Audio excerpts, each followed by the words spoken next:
How's it going, everyone? Welcome to another episode of the Baking World Tour, where we try and make something from every country in the world. And in today's episode is the Ivory Coast turn, with a huge steak sandwich.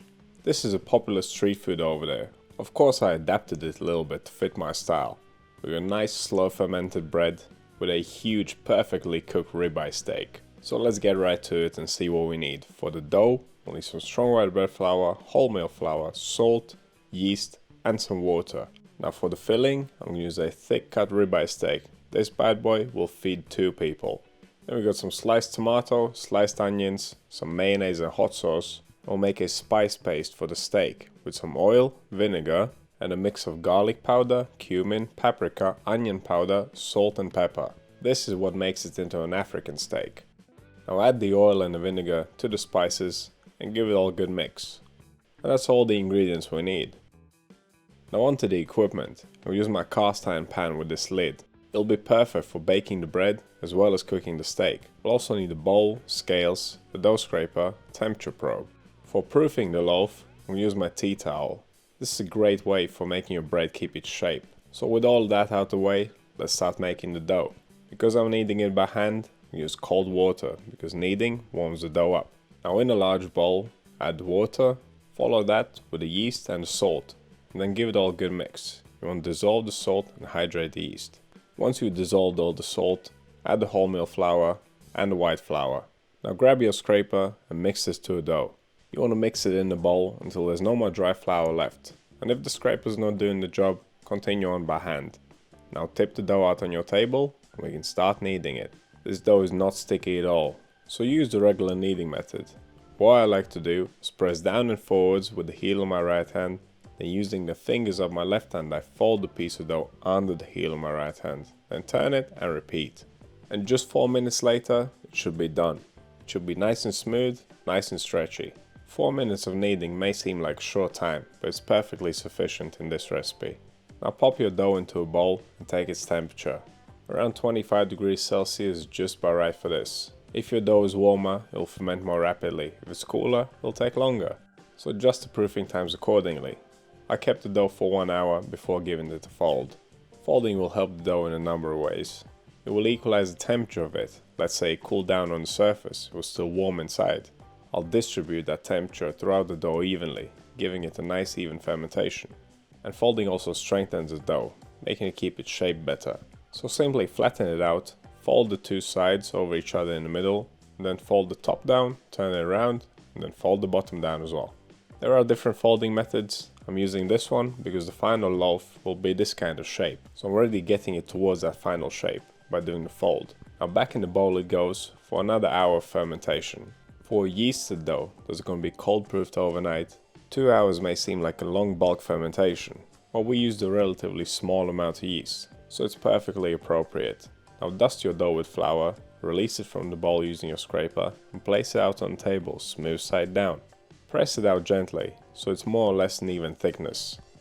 Try to shape it so it's longer in one direction. We're making kind of a ciabatta style loaf, so to give it its unique shape, we're gonna trim the edges off. And because we're only making 1 loaf, there's no need to divide it. Of course you could divide it in half and make 2, because that steak sandwich is humongous. You definitely can't finish it by yourself. It feeds 2 people. So either make 1 and cut it in half before you serve it, or make 2. And divide it in half now. But regardless of what you decide to do, you still need to trim off the edges. Of course we're not going to lose the trimmings, which is actually the bottom, because they're going to be baked upside down. So cut the trimmings down to size and lay them on top. As the dough is proofing and baking later, all of this will fuse together into one. The trimmings will not come loose, and you don't need to use any medium to stick them to the loaf. And that's pretty cool and pretty simple shaping, right? I quite enjoy making breads like these. If you think that it's a bit too short, you can pick it up and stretch it out gently like I did. Straighten out the sides using your scraper so it's nice and square, and that's your shaping done. Now comes the tea towel. Dust it lightly with flour, just to prevent any stickage. The dough shouldn't stick, but you want a little bit of flour on there, just in case. Place it on the tea towel in the same orientation. You want the smooth side to be down.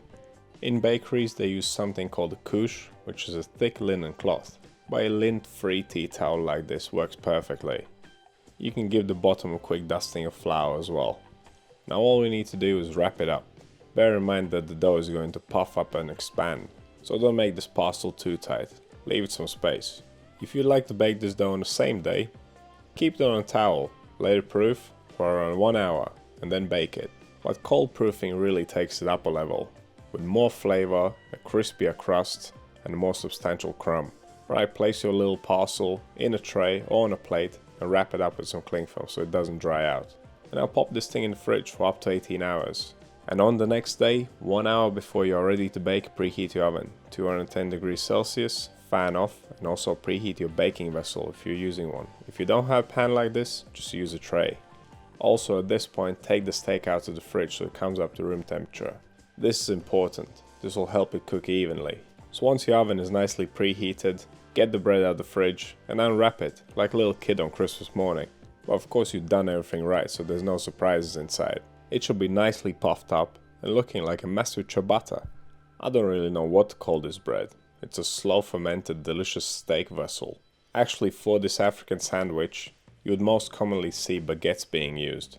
I wanted to try something different, and besides I already have a baguette video on my channel, and it's mostly about the steak in this one anyway.